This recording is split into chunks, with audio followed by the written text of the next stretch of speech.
Welcome to Galaxy Classes, where concepts become clear and learning becomes powerful. नमस्ते students, आज हम शुरू कर रहे हैं क्लास 8 साइंस का एक बहुत ही इम्पॉर्टेंट और interesting chapter number 16, reflection of light.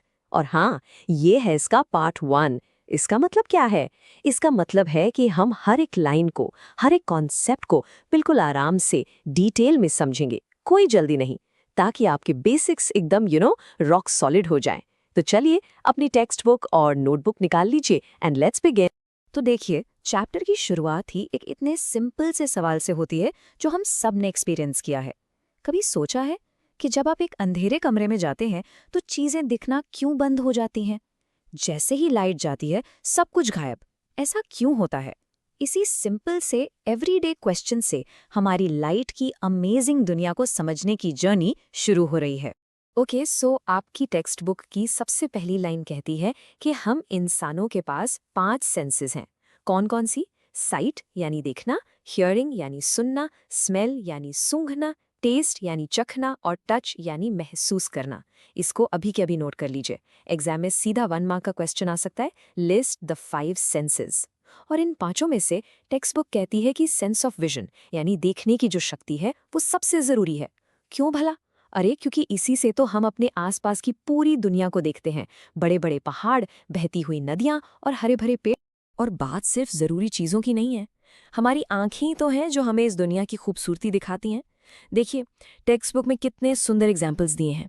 आसमान में तैरते हुए बादल, बारिश के बाद आने वाला सतरंगी इंद्रधनुष यानी रेनबो, और रात में टिमटिमाते चांद और तारे। ये सारी चीजें हम अपनी सेंस ऑफ विजन से ही तो देख पाते हैं, उन्हें एंजॉय कर पाते हैं। इसीलिए इस सेंस को सबसे इम्पॉर्टेंट कहा गया है। आप टेक्स्ट बुक हमसे एक छोटा सा थॉट एक्सपेरिमेंट करने को कह रही है। सोचो, आप रात में अपने कमरे में हो और आपने लाइट बंद कर दी। क्या आपको कमरे में रखा फर्नीचर, किताबें, कुछ भी दिख रहा है? बिल्कुल नहीं। फिर आप स्विच ऑन करते हो और बूम, सब कुछ साफ साफ दिखने लगता है। इससे क्या साबित होता है? इसका मतलब बिल्कुल साफ है, हमारी आंखों का और लाइट का डायरेक्ट कनेक्शन है। जब तक लाइट नहीं तब तक विजन नहीं। सिंपल फंडा, नो लाइट नो साइट। इस लाइन को हमेशा के लिए अपने दिमाग में बिठा लीजिए। तो उस अंधेरे कमरे वाली एक्टिविटी से हमने क्या कंक्लूजन निकाला? यही इस चैप्टर का सबसे पहला, सबसे इंपॉर्टेंट कॉन्सेप्ट है। So listen carefully. हम किसी भी ऑब्जेक्ट को, किसी भी चीज को सिर्फ और सिर्फ तभी देख पाते हैं जब उस चीज से आने वाली लाइट हमारी आंखों के अंदर एंटर करती है। अब ये लाइट आंखों तक 2 तरह से आ सकती है। पहला तरीका, ऑब्जेक्ट अपनी खुद की लाइट पैदा कर रहा हो, जैसे एक जलता हुआ बल्ब या एक मोमबत्ती। इसे कहते हैं एमिटेड लाइट। और दूसरा तरीका क्या है? ऑब्जेक्ट किसी और लाइट सोर्स से रोशनी लेकर उसे बाउंस करके हमारी आंखों तक भेज रहा हो, जैसे आपकी किताब वो ट्यूबलाइट से आने वाली लाइट को बाउंस कर रही है। और इसी लाइट के बाउंस होने को आगे चलकर हम क्या कहेंगे? जी हाँ, रिफ्लेक्शन ऑफ लाइट। चलिए अब इसकी प्रॉपर डेफिनेशन देखते हैं जो एग्जाम में पूरे 1 मार्क के लिए आती है। जब लाइट की किरणें, जिनको हम इंग्लिश में लाइट रेज कहते हैं, किसी भी ऑब्जेक्ट की सरफेस पर गिरती हैं तो वो उससे टकराकर वापस मुड़ जाती हैं, उनका रास्ता बदल जाता है। बिल्कुल वैसे जैसे आप एक रबर की बॉल को दीवार पर मारते हो और वो टकराकर वापस आती है। तो लाइट का किसी भी सतह से टकराकर वापस आना ही रिफ्लेक्शन ऑफ लाइट कहलाता है। घर में स्टील की प्लेट में या शांत पानी में अपनी शक्ल देखना, ये सब रिफ्लेक्शन के ही तो कॉमन एग्जाम्पल्स हैं। अब जरा इस स्लाइड को देखिए। ये पिक्चर बिल्कुल वही चीज दिखा रही है जिसके बारे में हम बात कर रहे हैं। एक टॉर्च से लाइट निकली, वो सामने रखे मिरर यानी आईने से टकराई और टकराकर उसका डायरेक्शन बदल गया, वो बाउंस हो गई। देख रहे हैं आप? यही है रिफ्लेक्शन। ये सिंपल सा सेटअप भी इस पूरे चैप्टर का बेस है। और अब आगे हम इसी को डिटेल में बिल्कुल आराम से स्टडी करने वाले हैं। अब आती है हमारी पहली एक्टिविटी, एक्टिविटी 16.1। क्योंकि साइंस सिर्फ पढ़ने से नहीं, करके सीखने से आती है। तो इसके लिए हमें क्या क्या चाहिए? एक टॉर्च, एक आईना यानी मिरर, एक स्टैंड, एक काला कागज, एक कंघी यानी कोम, एक सफेद कागज और एक ड्राइंग बोर्ड। घबराइए नहीं, हर चीज का एक खास काम है जो हम अभी समझेंगे। तो सेटअप का पहला स्टेप, व्हाइट पेपर को ड्राइंग बोर्ड पर आराम से फिक्स कीजिए। फिर जो कंघी है उसको काले कागज से कवर कर दीजिए, लेकिन हाँ, बीच में एक छोटी सी ओपनिंग, एक पतली सी स्लिट छोड़ दीजिए। जरा सोचिए हम ऐसा क्यों कर रहे हैं? ताकि टॉर्च की जो फैली हुई रोशनी है वो रुक जाए और सिर्फ उस छोटी सी ओपनिंग से एक पतली सी लाइट की बीम निकले, जिसे हम साइंस की भाषा में कहते हैं रे ऑफ लाइट। इससे हमें स्टडी करना आसान हो जाता है। अब आगे के स्टेप्स देखिए। कोम को व्हाइट पेपर पर परपेंडिकुलर रखिए। परपेंडिकुलर का मतलब क्या है? बिल्कुल सीधा, यानी 90 डिग्री के एंगल पर। फिर टॉर्च से कोम की उस ओपनिंग पर लाइट डालिए। आप देखेंगे कि पेपर पर एक पतली सी सीधी लाइट की लाइन बन गई है और आप इस लाइट के रास्ते में एक मिरर रख दीजिए। तो अब सबसे इम्पॉर्टेंट सवाल, व्हाट डू यू ऑब्जर्व? आप क्या देखते हैं? आप ये देखेंगे कि जैसे ही लाइट मिरर से टकराती है, वो वहां रुकती नहीं है, वो वहां से बाउंस होकर एक बिल्कुल नए डायरेक्शन में चली जाती है। और इसी से हमारा रिफ्लेक्शन का कॉन्सेप्ट विजुअली प्रूव हो जाता है। हमारी एक्टिविटी सक्सेसफुल हुई। इस एक्टिविटी के बाद टेक्स्ट बुक हमें कुछ बहुत इंपॉर्टेंट टेक्निकल टर्म्स सिखाती है। इन्हें समझना बहुत ज़रूरी है। पहला टर्म है इंसिडेंट रे। सिंपल भाषा में जो लाइट रे आकर मिरर से टकराती है, उस आने वाली रे को ही इंसिडेंट रे कहते हैं। याद रखिएगा, जब भी आप डायग्राम बनाएंगे, इसका एरो हमेशा मिरर की तरफ होगा। अगली टर्म है पॉइंट ऑफ इंसिडेंस। ये आईने के ऊपर वो खास पॉइंट है, वो जगह है जहां आने वाली इंसिडेंट रे आकर टकराती है। सारा का सारा रिफ्लेक्शन का जो खेल है वो इसी एक पॉइंट पर होता है। रे डायग्राम बनाते वक्त इस पॉइंट को मार्क करना बहुत बहुत इंपॉर्टेंट है। और तीसरा टर्म है रिफ्लेक्टेड रे।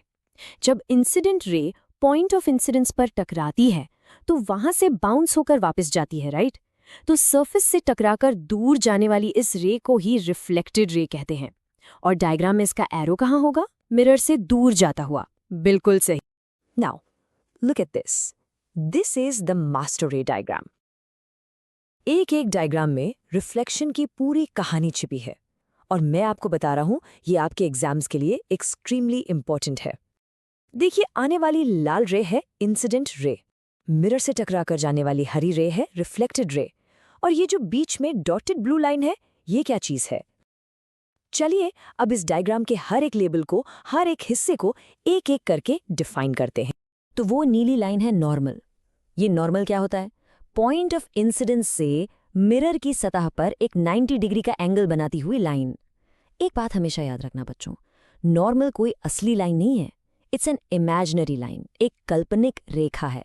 हम इसे सिर्फ एंगल्स को आसानी से नापने के लिए बनाते हैं, एज अ रेफरेंस।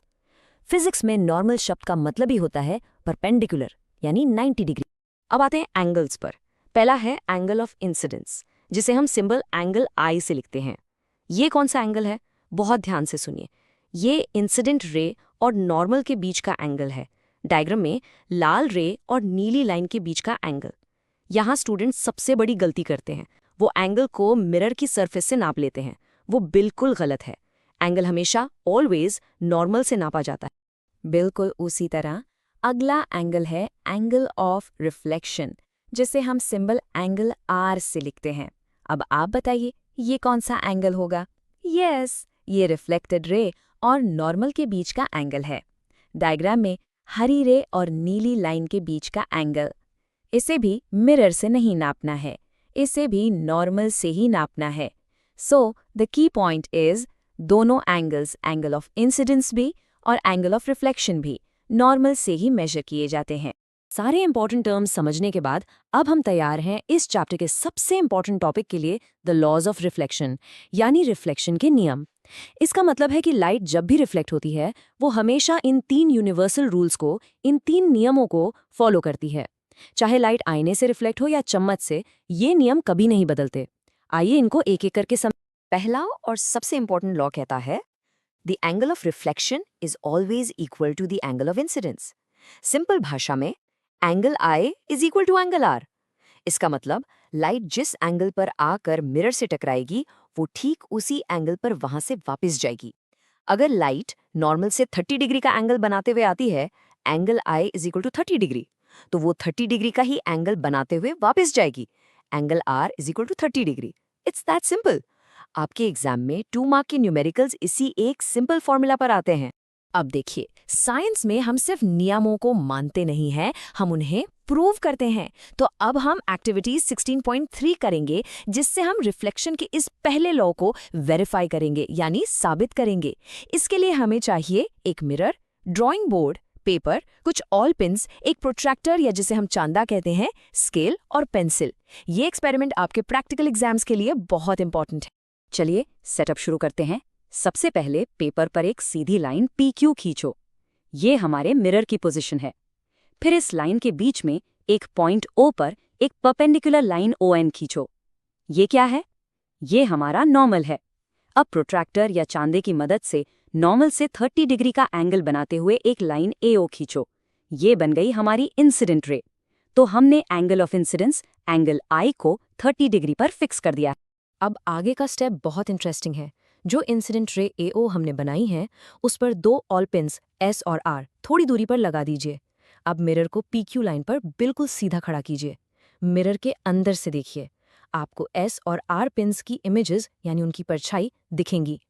अब आपको मिरर के दूसरी तरफ 2 और पिन्स T और U इस तरह से लगानी है कि ये दोनों नहीं पिन्स और S और R की इमेजेस सब के सब एक सीधी लाइन में दिखें।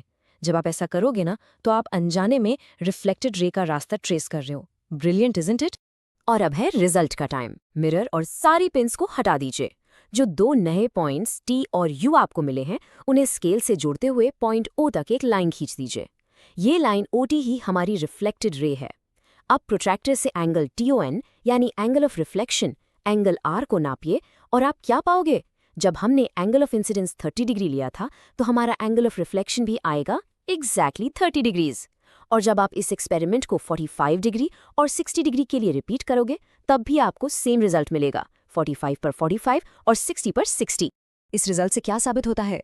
This verifies the first law of reflection. ये इस बात का पक्का सबूत है कि एंगल ऑफ इंसिडेंस हमेशा एंगल ऑफ रिफ्लेक्शन के बराबर होता है। हमने इस नियम को सिर्फ पढ़ा नहीं, बल्कि एक एक्सपेरिमेंट से उसे प्रूव करके देखा है। यही साइंस का असली तरीका है, to see, to do and to learn. चलिए इस पार्ट 1 का एक सुपर क्विक रिवीजन करते हैं। हमने सीखा कि हम चीज़ों को लाइट की वजह से देखते हैं, नो लाइट नो साइट। फिर हमने रिफ्लेक्शन की डेफिनेशन समझी, यानी लाइट का बाउंस होना। उसके बाद हमने कुछ इंपॉर्टेंट टर्म सीखे, आने वाली रे इंसिडेंट रे, जाने वाली रे रिफ्लेक्टेड रे, 90 डिग्री वाली लाइन नॉर्मल और 2 एंगल्स एंगल I और एंगल R। और सबसे ज़रूरी, हमने रिफ्लेक्शन का पहला नियम पढ़ा और प्रूव भी किया, angle I is equal to angle R। मेरी सलाह है कि आप उस रे डायग्राम की कम से कम 5 बार प्रैक्टिस जरूर। अब मैं आपके लिए एक छोटा सा सवाल छोड़कर जा रहा हूँ। सोचिए इसके बारे में। अभी तक हमने सारी बात एक स्मूथ, चमकदार आईने की की। लेकिन सोचिए, अगर लाइट एक खुरदरी यानी रफ दीवार पर पड़ती है, तो क्या वहां भी रिफ्लेक्शन का ये नियम यानी angle I equals angle R follow होता है या नहीं? इसके बारे में सोचना, और इसका जवाब हम ढूंढेंगे इस चैप्टर के पार्ट 2 में। आप सबने आज बहुत अच्छे से फोकस किया और एक स्ट्रॉन्ग फाउंडेशन बनाई है। So well done and keep up the great work. This lesson was brought to you by Galaxy Classes, created only for study and concept clarity. Like, share, subscribe and press the bell icon for further notifications.